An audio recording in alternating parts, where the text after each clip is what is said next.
Ils ont accompagné la jeunesse de certains d'entre nous, mais ils ont depuis quasiment disparu des bistrots. Les jeux de café comme les flippers ont désormais élu domicile chez des particuliers. Des machines souvent anciennes qu'il faut restaurer et entretenir. Philippe et Eric Mass en ont fait leur métier. Rencontre avec ces chirurgiens des jeux de café, Grégory Boileau, Guillaume Robin. SOS, flipper en détresse. La machine de Claude souffre d'une petite panne. Dans ces cas-là, c'est Philippe qu'on appelle un spécialiste de la chose. En quelques minutes, il va régler le problème. Un fusible est grillé. Une intervention simple, mais indispensable.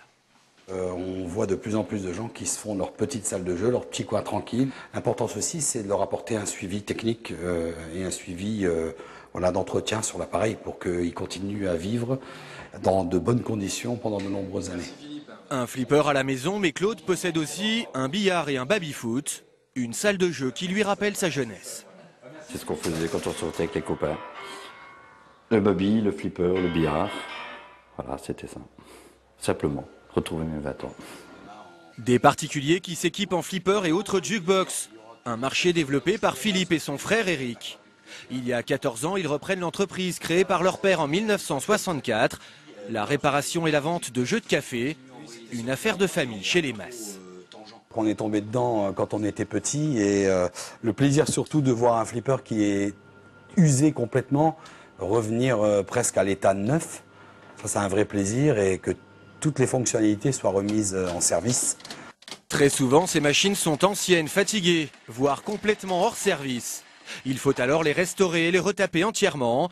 Une soixantaine de flippers reprennent donc vie ici chaque année. Et parfois, un modèle peut demander plus d'une centaine d'heures de travail.